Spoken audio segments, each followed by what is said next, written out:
Welcome. Today we are undertaking, well, quite an extraordinary journey. We're tracking not just the history of a commodity, but really the very infrastructure of global power and wealth itself. That's right. We are diving deep into Daniel Yergin's foundational masterpiece, The Prize, the epic quest for oil, money, and power. And that title, I mean, it really sets the stage perfectly, doesn't it? Absolutely. As we explore the sources Yergin draws on, you realize this isn't just a history of, say, geological exploration or business development. It's really a history of ruthless corporate strategy kind of colliding head-on with national policy. A collision that completely transformed, well, everything. Yeah. From battlefields to stock market. Exactly. Yergin's overarching mission, as he puts it, is charting the destiny of what he calls hydrocarbon man. Hydrocarbon man. That concept immediately tells you the scope we're dealing with here. So our mission today is to synthesize those foundational moments, the sometimes cutthroat corporate maneuvers, and the seismic geopolitical shifts detailed in this incredible source material. We're trying to provide how this viscous black liquid has pretty much dictated the fate of all sorts of people. Eccentric 19th century inventors, calculating magnates, global statesmen. The whole spectrum. It's necessary for anyone trying to understand modern finance or military strategy, or even just how your morning commute works. True. We're going to uncover some genuinely surprising facts along the way, like, how a professor's signature was basically used to sell stock. Or how a vast international corporation ended up being managed in part by a committee dedicated entirely to wooden barrel parts. It's amazing detail. Incredible. Okay, let's unpack this epic story, starting right at the beginning. So we kick off in the 1850s. This is the genesis, really, of the American oil rush. Before commercial drilling, oil, or rock oil, as they called it, was generally dismissed, wasn't it? Yeah, it was mostly seen as a curiosity, maybe a dubious medicine, apparently tasted terrible. Not exactly a wonder drug. Not at all. But then comes George Bissell. What was his flash of intuition? The thing that really set everything in motion? Bissell is that initial insight, you could say the true visionary here. But the sources make it clear he was also driven by a deep need to overcome financial worry, a very human motivation. Right. In 1853 or 1854, he sees a sample of this rock oil, I think it was at Dartmouth, and he has this light bulb moment. He recognizes its potential. What potential exactly? His intuition was that this viscous black liquid, as Yergin describes it, could be used as an illuminant, to light homes and businesses, a replacement for expensive whale oil. Okay, so a practical application. And the sources emphasize his guiding principle was pretty simple, pretty profound. He wanted to become rich. He wanted to put the specter of poverty behind him, even though, as Yergin notes, his faith was sorely tested by years of disappointment and, frankly, skepticism. Sure, but a vision like that, especially one that kind of goes against the grain, it needs more than just enthusiasm. It needs legitimacy, right? And capital. How did Bissell and his investors get past that initial barrier of public skepticism? How did they raise the money? Well, they needed validation, scientific validation, a stamp of approval, basically. So they turned to Professor Silliman of Yale. And strategically, that was a smart move. Couldn't have picked a better person, really? Silliman was the son of the founder of American chemistry, a distinguished scientist himself, and Yale at the time was seen as the scientific capital of mid-19th century America. So bringing him in wasn't just about getting an analysis of the oil's properties, like as a fuel or lubricant. No, it was much more than that. They were getting his distinguished imprimatur, as Yergin calls it, his respected signature. And that was absolutely necessary to sell stock and raise the capital they needed. That report, which they printed and circulated widely, well, that's what made the whole financial venture possible. Okay, so scientific backing helped legitimize it. But the real technological leap wasn't figuring out what to do with the oil. It was figuring out how to get enough of it efficiently. Before this, they were just digging crude pits, right? Exactly, just skimming it off surfaces or digging shallow pits. The truly revolutionary idea was adapting the existing salt boring technique. The drills they use for salt brine. That's the one. They realized they could use that technology to drill deep into the earth specifically for oil. This overcame the ridicule of the time. People thought it was crazy. Oh, absolutely. Yeah. When the banker James Townsend discussed this drilling concept, the reaction from the, serious financiers in New Haven was basically derision. They said things like, oh, Townsend, oil coming out of the ground, pumping oil out of the earth as you pump water. Nonsense. You're crazy. Wow. But Bissell's group, They were convinced enough to press ahead with what everyone else called this lunatic project. And of course, it forever changed extraction methodology. That ingenuity, it soon created the supply. But then they immediately hit the second part of the challenge, mass market adoption. Why wasn't kerosene spreading like wildfire immediately, even with this increased supply? Well, it was a dual problem, partly distribution, partly usability. Kerosene was actually a great product, potentially, but most existing lamps, they were designed for whale oil or other sort of heavier substances. So they didn't work well with kerosene. Not really. When you tried burning the new, cheap kerosene in them, these lamps were smoky, they were inefficient, and the fuel gave off this really acrid, unpleasant smell. Not something you'd want in your living room. Right, not ideal. So what was the solution? The solution, surprisingly, came from Vienna. A kerosene sales agent there learned about a lamp design, apparently based on earlier work that incorporated a glass chimney. A simple glass chimney. Seems simple now, but that innovation, it solved the smoke and the smell problem. It made kerosene an attractive household illuminant. That Vienna lamp design became the basis for the global kerosene lamp trade.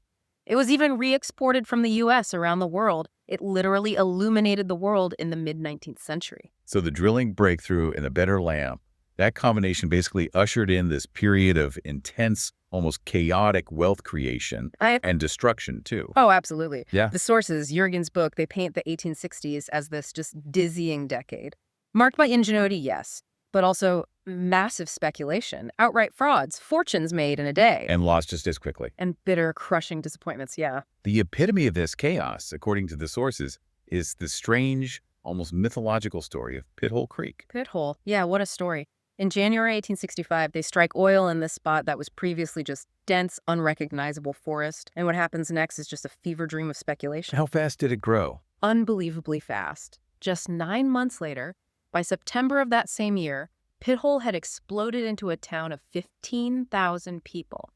57 hotels. 57. In 9 months. Right. And for a brief, kind of intoxicating period, Pithole was producing 2/3 of the total output of the entire oil regions. The land speculation must have been insane. Yergin mentions a farm, virtually worthless, selling for $1.3 million in July. And then flipping for $2 million just 2 months later, in September. Astronomical sums for the time. What was the atmosphere like there? The sources capture it perfectly.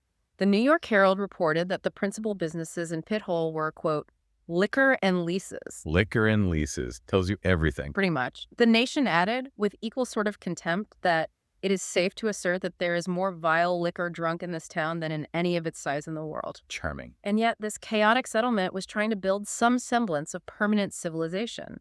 It boasted 2 banks, 2 telegraph offices, scores of boarding houses, all built with the expectation that this boom would last forever. But it didn't. Of course not.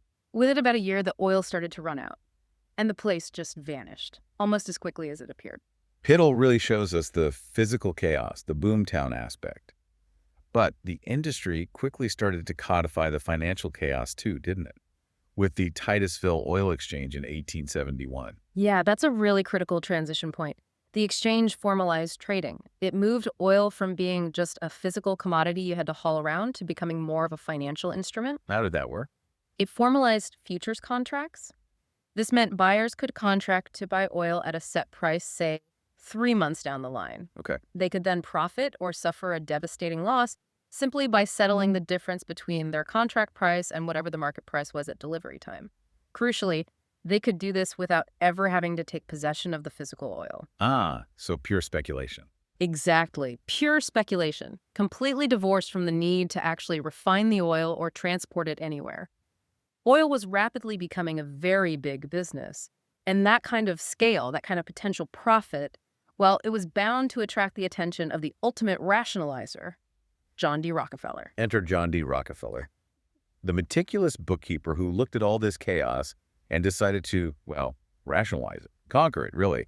What were his core talents? What allowed him to see beyond the boom and bust cycle that trapped so many others? Rockefeller had this rare combination. On one hand, sweeping foresight, a vision for the entire industry. On the other, an intense, almost obsessive immersion in the critical daily details. The vision and detail. Right. He saw where the industry should go towards consolidation, efficiency, but he was equally comfortable tracking every single barrel, every penny.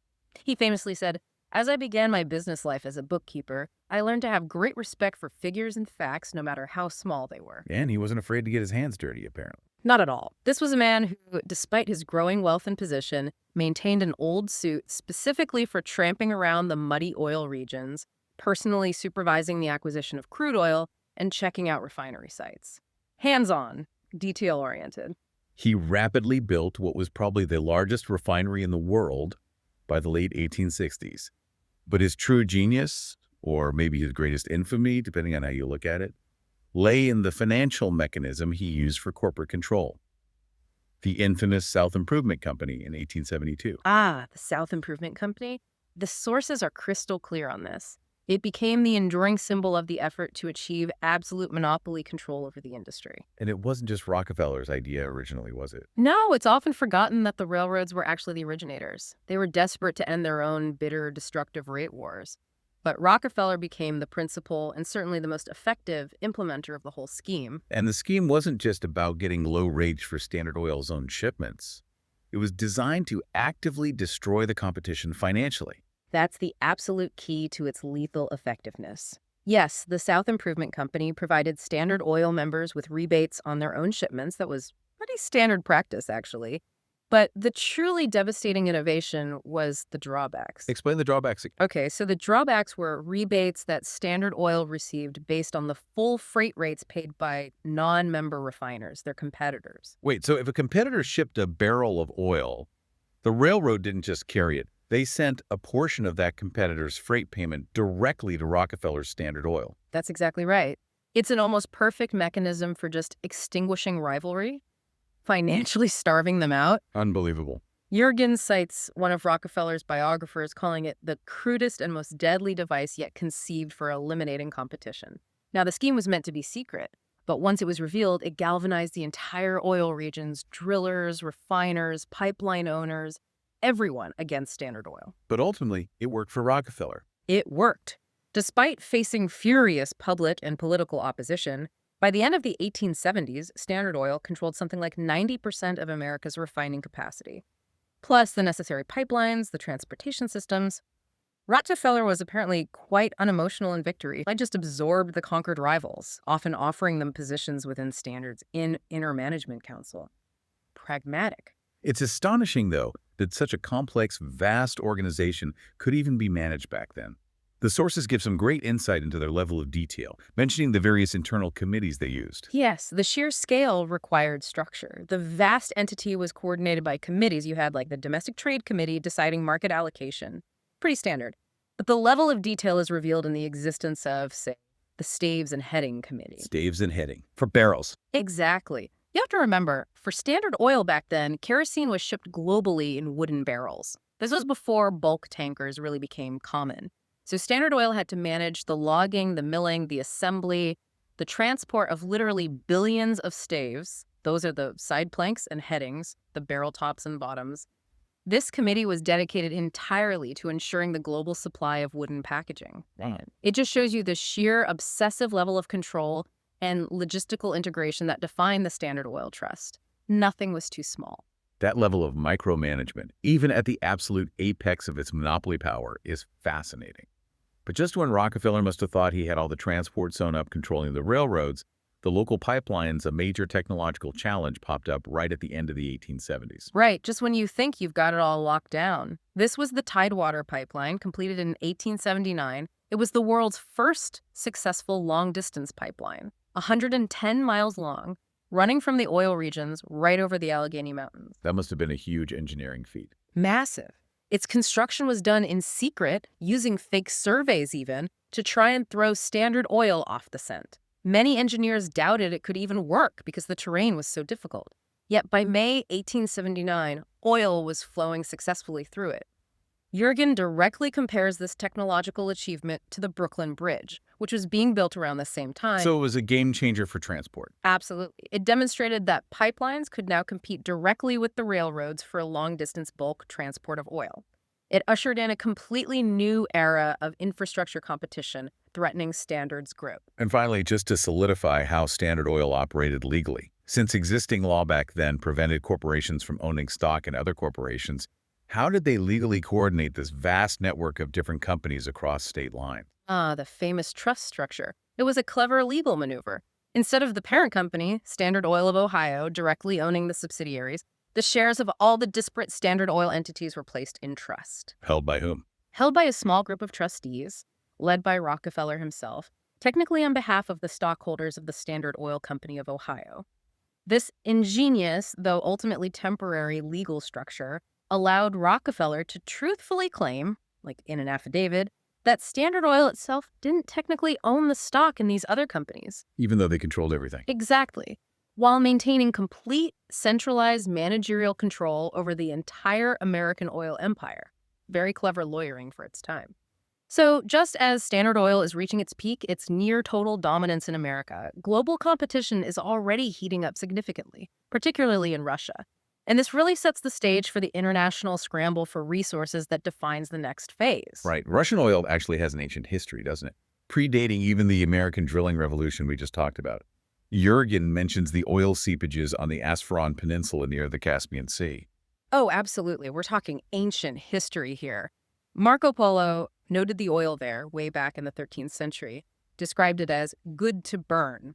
And for centuries before that, Zoroastrians worshipped the eternal pillars of fire, basically natural seepage and combustion of flammable gas. But it wasn't really industrialized until much later. No, the industry didn't really modernize there until the late 19th century, and that was largely thanks to the Nobel family. Alfred Nobel's brothers, actually. Robert Nobel bought a refinery in 1876, but it was his brother Ludwig who had the really big vision, right? A plan almost on the scale of Rockefeller's.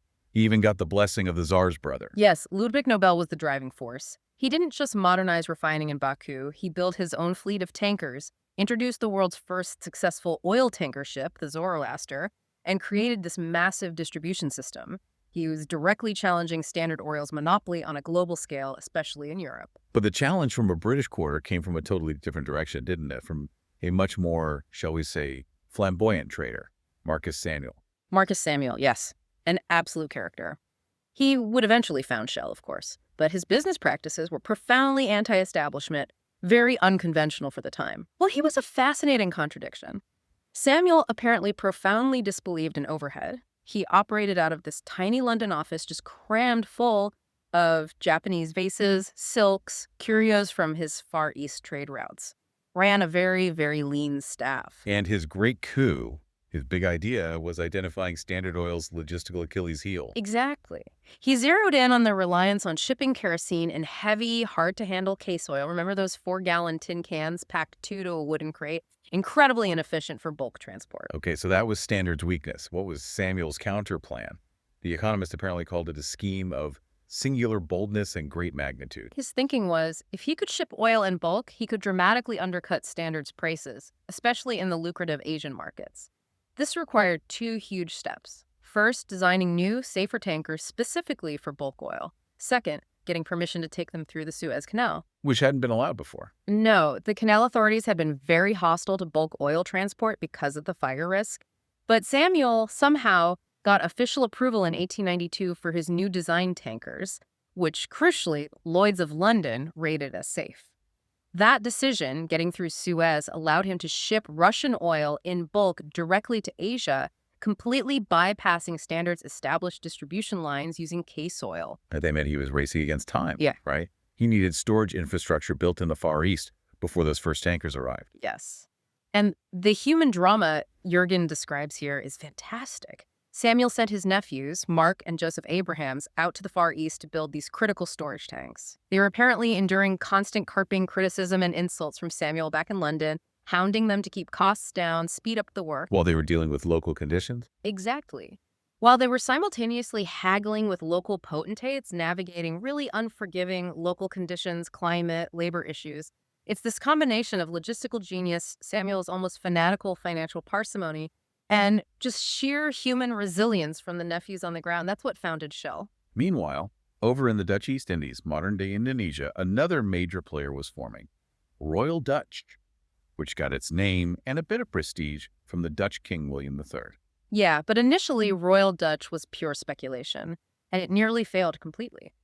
The state of their operation out in Sumatra, run by a man named Kessler, was described in 1893 in the sources as just a state of half-heartedness, ignorance, indifference, dilapidation, disorder, and vexation. Sounds pretty.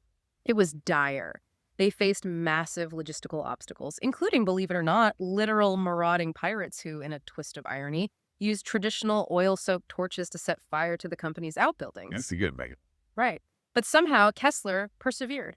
And importantly, they successfully defended against a quiet takeover attempt by Standard Oil. How did they manage that? Standard Oil was notorious for buying up competitors. They were clever.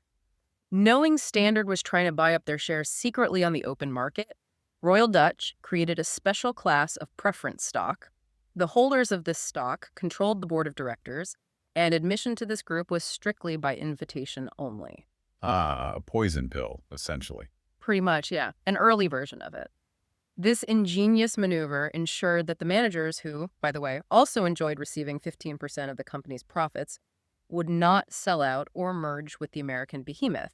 It let them maintain their independence. The real consolidation of power in the global industry, though, finally happened when Royal Dutch and Shell eventually amalgamated.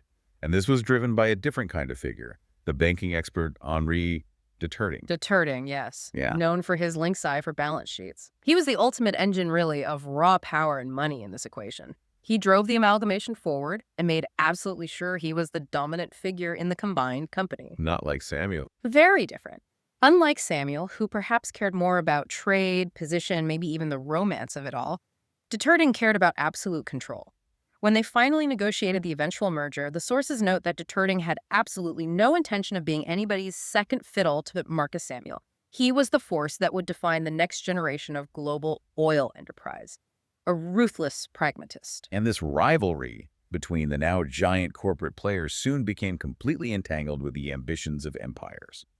Which takes us to the Persian prize and a man named William Knox Darcy. Darcy. He was already a wealthy mining entrepreneur, made his fortune in Australia. He obtained this vast oil concession in Persia, modern Iran, back in 1901. And this was immediately a critical geopolitical move. Well, crucially, Darcy deliberately excluded the 5 northern provinces of Persia from his concession. Those were the ones closest to Russia. Why? To give no umbrage to Russia, as Yergin puts it. So, strategic land allocation right from the start. Absolutely. It shows how sensitive these things were. And you see the flip side, too.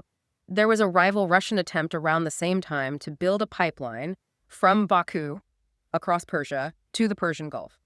Britain rejected it flat out. They recognized that Russian pipeline infrastructure would project strategic influence and power directly into the Gulf region, which Britain considered its sphere. The strategic stakes just kept getting higher, didn't they? Mm. Especially in the decade leading up to World War I with that intense naval race between Britain and Germany. Yergin calls it a runaway technological revolution in warship design. It really was, and the naval race fundamentally became about speed and refueling. Admiral Fisher, Jackie Fisher, he was the key advocate in Britain, arguing furiously for oil over coal for the Royal Navy. Why oil? Several reasons.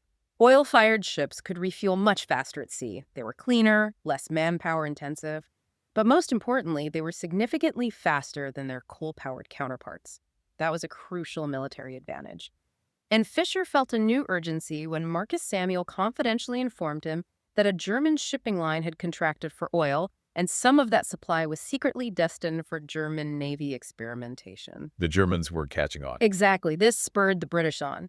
Now, Winston Churchill, who was then the First Lord of the Admiralty, head of the Navy, was initially actually against high naval spending. He thought talk of an inevitable war with Germany was all nonsense. He wanted the money for social reforms. But Fisher changed his mind. Fisher rapidly educated him, converted him completely.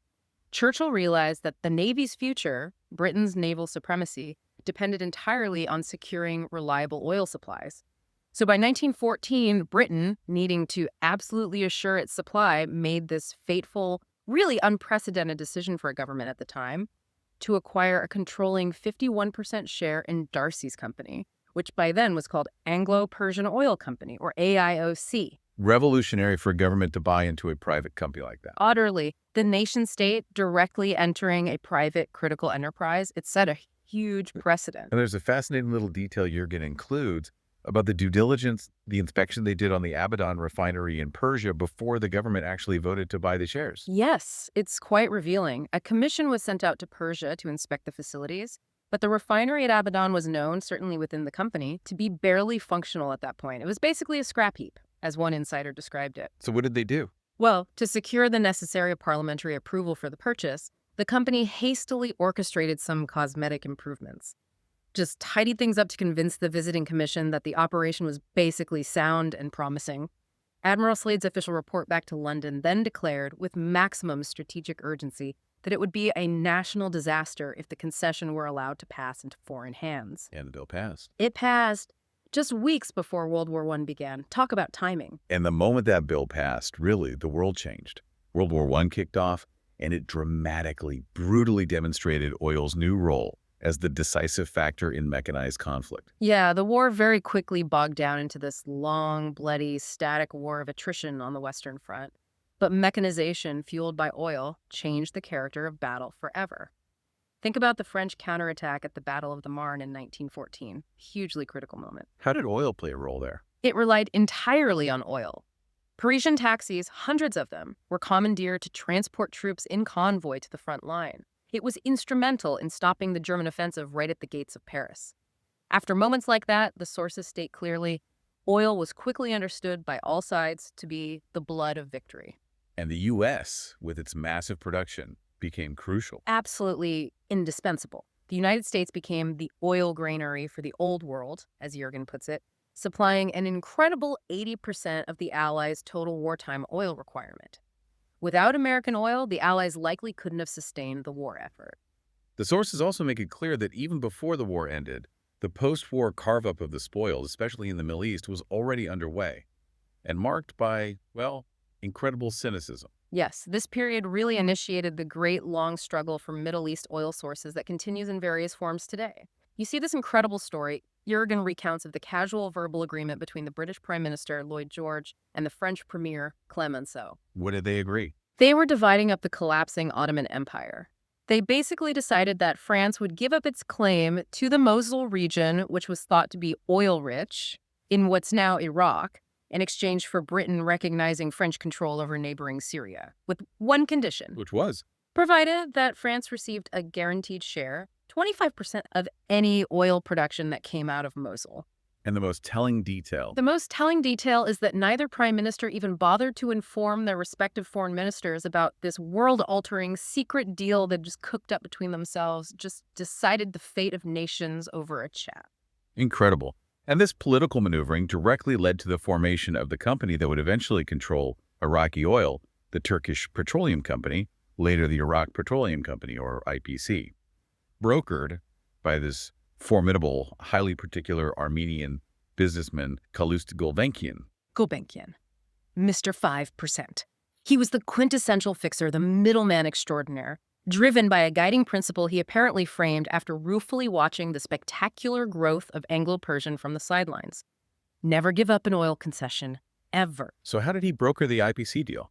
He skillfully used his position. He was a financial advisor to the old Ottoman Turkish government to bring all the rival interests together. British interests, Anglo-Persian, German interests, pre-war, Royal Dutch Shell, and eventually American companies too. He wove them all into this single consortium, the Turkish Petroleum Company. And his most famous achievement. His most tenacious achievement, despite all the endless wrangling and threats over decades, was securing for himself his famous, personal, tenaciously held 5% interest in the entire venture, which made him possibly the world's richest and certainly most successful intermediary. He famously insisted on the right to take his 5% share in cash, not just in oil, which really demonstrated his deep distrust of the whole complicated structure he himself had built. Okay, so post-World War I, the shift from kerosene just being an illuminant to gasoline becoming the dominant fuel, it accelerates dramatically. This is the era where Yergin's hydrocarbon man truly takes the wheel, fundamentally redesigning society, infrastructure, everything around the internal combustion engine. Yeah, the sources use Eisenhower's 1919 cross-country military convoy as the perfect symbolic moment for this transition. It took them 2 months to get an army convoy from Washington, D.C. to San Francisco. 2 months? Why so long? They were navigating what was essentially darkest America in terms of roads. Terrible roads, river fords instead of bridges, virtually no support infrastructure like gas stations or repair shops outside of major towns. That experience left such a lasting impression on Eisenhower. that it influenced him later as president. Exactly. It led him later to champion the vast interstate highway system. He realized the nation needed modern infrastructure to accommodate this new motorized reality for both civilian life and national defense. And the infrastructure for distributing the fuel itself had to rapidly adapt to this new automotive culture. Absolutely. The age of the drive-in gasoline station began. It became, the new temple dedicated to the internal combustion engine, filling stations in the east, service stations out west. And early distribution was kind of dangerous. Oh, yeah. Before the 1920s, gasoline was often sold dangerously just out of cans or barrels by storekeepers. Early retailers even experimented with horse-drawn gasoline wagons that apparently had a nasty tendency to explode. Not good. So where did the modern gas station model come from? California, specifically Los Angeles, was the real incubator, according to Yergin. That's where the modern, standardized cracker box design for service stations really took hold. And crucially, they started selling not just gas, but offering TBA tires, batteries, and accessories, integrating the fuel supply with all the other needs of the automobile. But this boom time, the Roaring '20s, it was also marred by some deep financial and political corruption, wasn't it? Most famously, the Teapot Dome scandal in 1924. Teapot Dome, yes. It really revealed the inherent potential for corruption when powerful resources like oil reserves intersect with political influence. It involved these sweetheart deals for valuable naval oil reserves. The Secretary of the Interior, Albert Fall, secretly leased them without competitive bidding to powerful oilmen like Harry Sinclair and Edward Doheny. And Doheny was quite a character himself. A legendary figure, a real rags-to-riches oil entrepreneur who, supposedly, the story goes, once fought off a mountain lion with just a knife. Sinclair was another powerful magnate. But despite the clear evidence of bribery and corruption, They got away with it. pretty much, neither Doheny nor Sinclair were ever convicted on the main charges, which led one senator to complain bitterly at the time, "You can't convict $1 million in the United States." A real sense of impunity for the powerful. The political fallout, though, was significant enough that President Coolidge was forced to establish the Federal Oil Conservation Board. What was the thinking behind that? Coolidge was responding directly to growing concerns, warnings, really, that the wasteful production methods of the time, particularly the boom and bust cycles in the Texas fields where huge amounts of oil and natural gas were just being wasted, were a direct threat to U.S. national security. They were worried about running out. Exactly. He warned quite starkly that the supremacy of nations may be determined by the possession of available petroleum and its products. The core anxiety was that the U.S. would rapidly deplete its own resources and become dangerously dependent on foreign oil imports. And that anxiety, that fear, it helped fuel the global search for new oil sources, leading American companies to look outside of the established areas like Mexico or Venezuela. Astonishingly, they ended up looking seriously at Saudi Arabia, a place the British experts at Anglo-Persian had dismissed, declaring it was devoid of all prospects. It's amazing, isn't it? Anglo-Persian actually thought Albania was the really promising geological play at the time. Meanwhile, the ruler of Saudi Arabia, King Ibn Saud, he was apparently quite skeptical about the existence of oil in his kingdom, but he desperately needed money for his fledgling state. So how did the Americans get the concession? The U.S. major, SoCal, Standard Oil of California, managed to secure the concession, and a lot of the credit, according to Yergin, goes to the groundwork laid by this eccentric New Zealand geologist named Major Frank Holmes. Major Holmes. Yes. Holmes was given the affectionate Arabic nickname Abu al-Naft, which means father of oil. Why? Because before he even got involved in Saudi Arabia, he had previously secured an oil concession in nearby Bahrain, not by finding oil initially, but by successfully drilling for fresh water for the grateful sheikh. That act built tremendous goodwill and demonstrated his commitment to the region's needs, not just resource extraction. That's clever. And there's also this fascinating, almost spy thriller layer involving Jack Philby, isn't there? Oh, yes, Jack Philby. Father of the infamous British double agent Kim Philby, Jack worked as a highly paid agent, basically a consultant and lobbyist, for SoCal in Saudi Arabia. He advised King Ibn Saud, while also, apparently, taking great delight in frustrating the interests of his former British employers in the region. He was playing both sides. While he was definitely working for SoCal's interests, he secured a retainer of $1,000 a month plus bonuses from them, a considerable sum back then. And Yergin notes, quite pointedly, that this income was crucially used to pay his son Kim's tuition fees at Cambridge University. Philby apparently loved his dual role coaching the American oilmen while acting as the king's trusted confidant, helping ensure the Americans ultimately got the better deal over the British. Fascinating family connection there. Moving slightly north geographically, the competition over Kuwait was also incredibly fierce. So much so that the two main rivals, Britain's Anglo-Persian and America's Gulf Oil, actually decided to partner up in a 50-50 joint venture, the Kuwait Oil Company. Why did they do that? Well, the Sheikh of Kuwait, Sheikh Ahmad, was quite shrewd. He was keen to bring in an American partner, Gulf Oil, partly to bolster his own position against the strong British influence in the region, and also against his powerful regional rivals like Saudi Arabia. So he wanted to play them off each other. Exactly. Sir John Cadman of Anglo-Persian recognized this danger.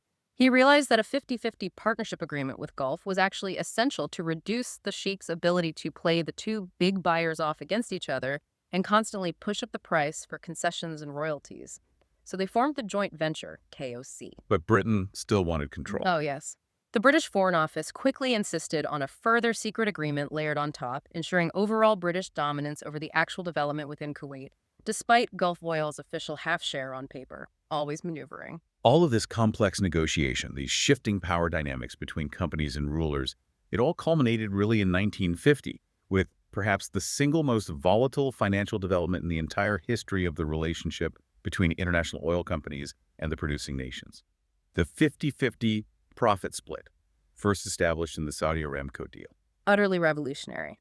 And the shift, interestingly, was based almost entirely on a simple financial audit. The Saudis got advisors to look closely at Aramco's books for the year 1949, and they realized a truly shocking fact. What did they find? They found that Aramco, the consortium of American companies operating the Saudi concession, had paid $43 million in corporate income taxes to the U.S. government that year. That was $4 million more than the total royalty payments they had made to the Saudi government itself in Riyadh. Wow, so the U.S. Treasury was making more money off Saudi oil than Saudi Arabia was. Precisely. The producing nations suddenly saw in black and white that their resource was generating more direct revenue for a foreign government than it was for their own national treasury. That was politically untenable. And the U.S. government, realizing the geopolitical stakes, this is the height of the early Cold War, needing to keep Saudi Arabia aligned with the West, effectively agreed to let Saudi Arabia take that tax money instead. That's basically what happened. It was framed differently, using foreign tax credits. But the effect was that the U.S. government granted Aramco a tax credit against its U.S. taxes for payments made to the Saudi government, effectively diverting massive potential revenue from the U.S. Treasury straight into Saudi Arabia's coffers. They essentially turned U.S. corporate tax payments into shared profits with the host nation. And this 50-50 deal, it established a completely new foundation for the relationship. Completely new and, as Yergin stresses, inherently volatile. It changed the dynamic fundamentally. It established this idea of partnership, but also set up what was later called the landlord and tenant relationship, handing enormous financial leverage and, crucially, a sense of entitlement to the host nations. And the oil companies themselves, they recognized immediately how unstable this new arrangement could be. Oh, they did. Yergin quotes an internal oil company paper from the time, which noted very perceptively that the future safety of their concessions depends not alone on compliance with laws and contracts, but critically on whether their relationship was accepted as fair by the host government at any given moment. And fairness is subjective. Exactly. The paper concluded starkly, fairness and unfairness are essentially concepts of the emotions rather than fixed and measurable standards. The 50-50 concept, while financially may be more burdensome in the short term, was inherently more satisfying emotionally and politically to the producing nations. But it also made full sovereignty, full national control, the next logical, inevitable step in their minds. It sowed the seeds for the conflicts to come. Right, and the instability inherent in that 50-50 model, it didn't actually take that long to manifest itself on the world stage. By 1956, the Suez Crisis erupts, revealing these deep geopolitical fault lines and also the strategic fragility of the world's oil supply lines. Suez was a huge moment. The Egyptian leader, Gamal Abdel Nasser, nationalized the Suez Canal Company. British Prime Minister Anthony Eden was absolutely furious, saw it as a direct challenge to British prestige and power. He secretly conspired with France and Israel to launch an invasion to retake the canal. But it backfired spectacularly. Totally, because they didn't properly consult their most important ally, the United States. President Eisenhower was enraged by the deceit, by being kept in the dark, And he used America's financial and, crucially, oil power against them. He refused to supply emergency oil to Britain and France to refill their rapidly depleting stocks during the He crisis. really turned the screws. He famously declared that the British and French could boil in their own oil. He used petroleum as a direct tool of political pressure against his own NATO allies to force them to withdraw, a stark demonstration of where the real power now lay. The crisis also forced a major logistical pivot for the entire global oil industry, didn't it? Yes, because the canal, the main artery for Middle East oil to Europe, proved vulnerable, dependent on the political whims of whoever controlled Egypt. So the industry realized it couldn't rely solely on that shortcut forever. So what did they do? They were forced to invest heavily, massively, in supertankers. These enormous vessels were designed specifically to make the much longer route around the Cape of Good Hope, around the southern tip of Africa, economical and practical for supplying Western Europe and eventually the U.S. with Middle East oil. That crisis, though relatively short-lived, physically reshaped the entire global oil shipping fleet. Bigger ships, longer routes. But the real catalyst for the producing nations finally organizing their own collective power structure came a few years later, in 1960. And it was triggered, ironically, by a unilateral action from Standard Oil of New Jersey, Rockefeller's old company, now Exxon. This was widely seen at the time, and certainly in retrospect, as the fatal move. Jersey, acting alone, unilaterally cut the posted price for Middle Eastern oil. Why was that so significant? Because the posted price was the benchmark figure used to calculate the 50-50 profit split. Cutting the price directly reduced the revenue share going to the governments of the exporting countries. And crucially, Jersey did this without consulting them at all. Arrogance, basically. Exactly. Shell's chairman at the time, John Loudon, called this price cut the fatal move, precisely because it showed such absolute disregard for the national revenues and the sovereignty, really, of the producers. This perceived arrogance, this insult, directly led Venezuela's oil minister, Juan Pablo Perez Alfonso, and Saudi Arabia's influential oil official, Abdullah Tariki, to secretly meet in Baghdad later that year and formally found OPEC, the Organization of Petroleum Exporting Countries. They decided they needed to act collectively to protect their interests. And the 1970s, then, brought the definitive end of the whole era of cheap, easy oil. Starting, interestingly enough, domestically in the U.S. Well, what was that critical moment in 1970 that Yergin highlights? That was the year that U.S. domestic oil production peaked, hit its all-time high of 11.3 million barrels per day, and then started to decline. The Texas Railroad Commission, the state body that had for decades controlled oil production rates in Texas to stabilize the market, allowed wells to pump at 100% capacity maximum efficient rate for the first time in a quarter century. They couldn't hold back anymore. They couldn't. The demand was too high. The chairman of the commission declared it a watershed moment. Damned historic, he said, and a sad one. Texas oil fields have been like a reliable old warrior that could rise to the task when needed. That old warrior can't rise anymore. From that point on, U.S. dependence on imported oil just soared upwards, setting the stage for vulnerability. And that peak in U.S. production coincided almost perfectly just a few years later with the most significant geopolitical oil shock since World War II, the Yom Kippur War and the subsequent Arab Oil Embargo of 1973. The warnings had actually been pretty clear beforehand. Yergin details how King Faisal of Saudi Arabia had told top Aramco executives in May 1973 that a change in American policy towards Israel was absolutely mandatory to maintain the relationship. But the warning wasn't heeded. Apparently not sufficiently. After the Yom Kippur War began in October 1973, and the U.S. initiated a massive military resupply effort to Israel, Saudi Arabia retaliated. King Faisal led the Arab oil producers in cutting off all oil shipments to the United States and also to other countries deemed supportive of Israel, like the Netherlands. The oil weapon. Exactly. Henry Kissinger, then U.S. Secretary of State, famously labeled the oil weapon an instrument of political blackmail. It fundamentally transformed oil from just a commodity into an active, powerful tool of foreign policy wielded by the producers. Domestically in the U.S., the impact was immediate. Panic, long gas lines, fueled by mistrust of both the oil industry and the government itself. Yeah. The public mood was incredibly volatile. Public opinion analyst Daniel Yergin reported seeing incipient signs of panic. A lot of this was because the Nixon administration was already deeply engulfed in the Watergate scandal, losing credibility daily. And people suspected the administration was maybe even exaggerating the crisis or that the oil companies were deliberately holding back supplies to drive up prices. looking for a political spectacular to divert attention from Watergate. So deep suspicion all around. Deep suspicion. People suspected collusion, price gouging, outright deceit. Senator Henry Scoop Jackson perfectly captured the public mood when he coined that famous phrase, obscene profits, to describe the soaring earnings the oil companies were reporting amidst the crisis and the public hardship. And even amidst the embargo, there were fascinating conflicts between Western governments and the multinational oil corporations that were headquartered in their countries, companies they supposedly controlled, at least partially. Yes, a classic example Yergin gives is the conflict between the British government, which, remember, still owned 51% of BP, British Petroleum, and BP itself. The UK government argued it should be designated a friendly nation by the Arab producers and therefore receive full oil supplies. Prime Minister Edward Heath actually demanded preferential treatment from BP. And BP refused, even though the government was its majority shareholder. BP chairman Sir Eric Drake flatly refused the prime minister's order. He argued that BP had to adhere to the principle of equitable allocation, sharing the pain of the reduced supplies fairly across all its customers worldwide, regardless of nationality.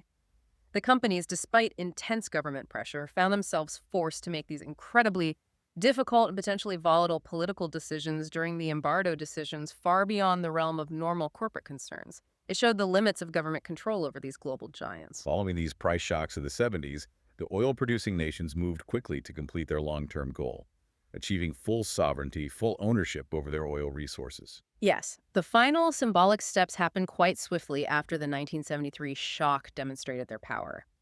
In 1975, for example, Kuwait effectively nationalized the Kuwait Oil Company, paying Gulf and BP up $50 million in compensation, a tiny fraction of the $2 billion they had initially requested based on asset value. And Saudi Arabia followed.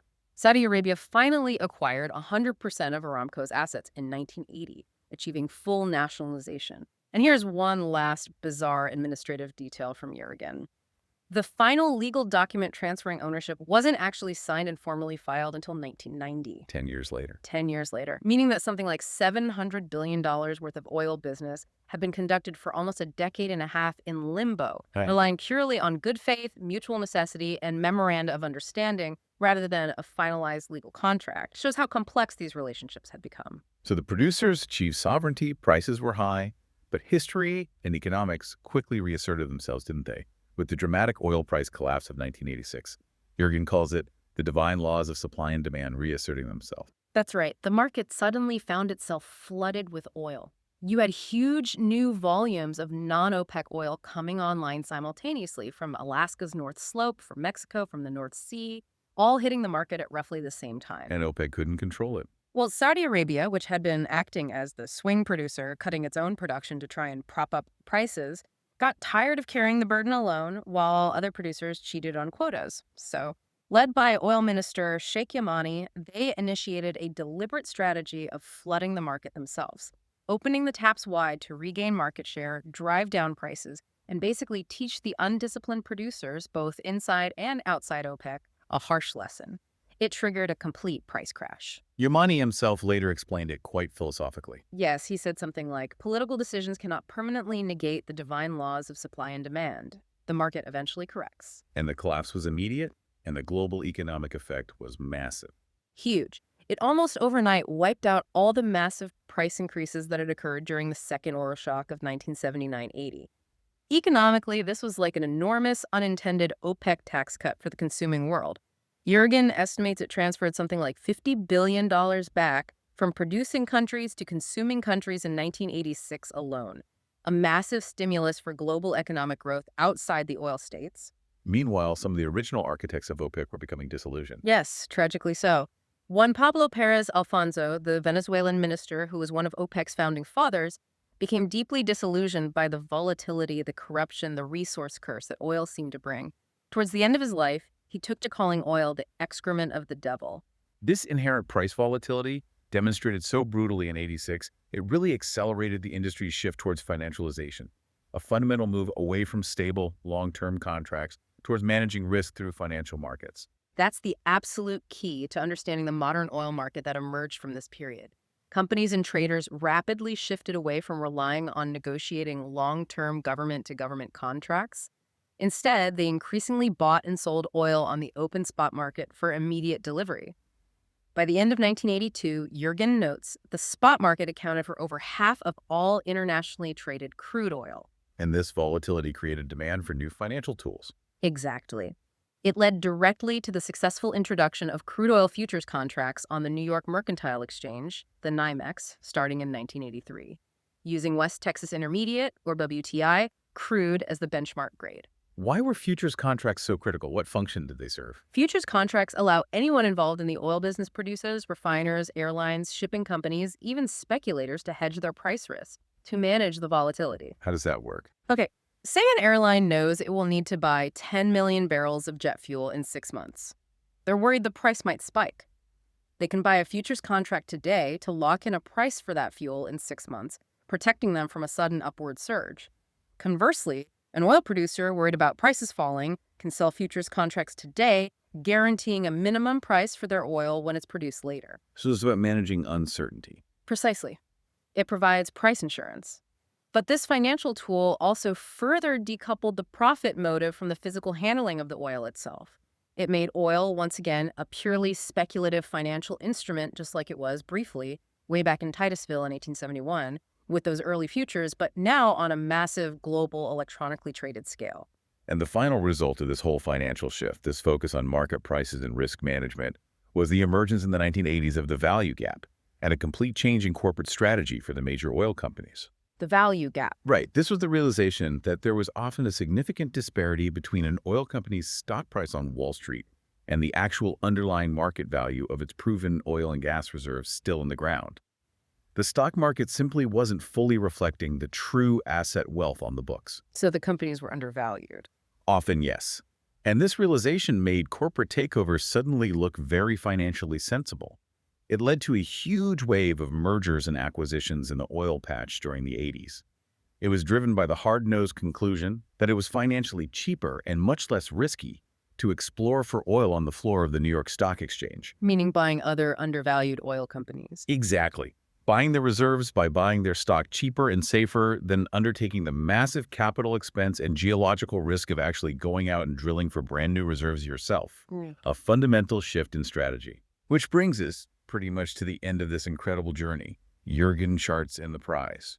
Tracing oil from being just this local curiosity, this flammable fluid, all the way to becoming the absolute core of global finance, geopolitical power, modern warfare, everything. It's just an epic story defined by relentless ingenuity, yes, but also massive risk.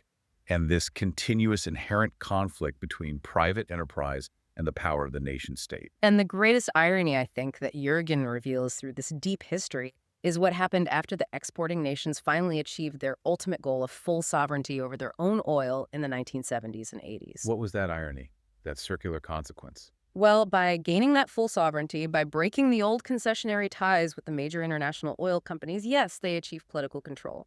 But they also lost the crucial integrated links that had previously tied their national reserves directly to the global refining capacity, the marketing networks, the technological expertise overseas that those majors provided. So breaking the link had unintended consequences. Big time.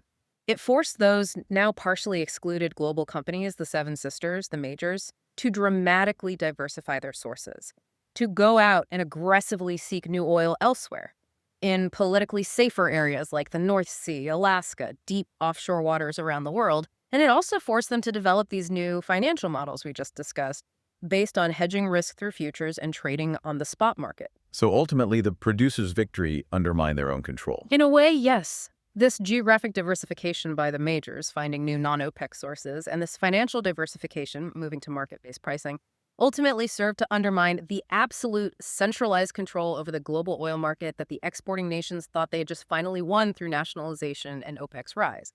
The system adapted. It is a remarkable, almost perfect circular consequence. It shows how the system is always adapting, always shifting, someone always trying to find the next edge, the next advantage. The source material, the prize, ends with the powerful reminder that petroleum, even then, remained the motive force of industrial society and a decisive factor in international affairs. So thinking about today, given the increasing speed and technological change, the energy transition debates, the ongoing geopolitical volatility, we have to ask you, the listener, how might the next chapter of the prize be written? Is oil still the ultimate weapon, the ultimate source of power in global affairs? Or is the ultimate prize that nexus of wealth, influence, and power now shifting elsewhere entirely? Something to think about.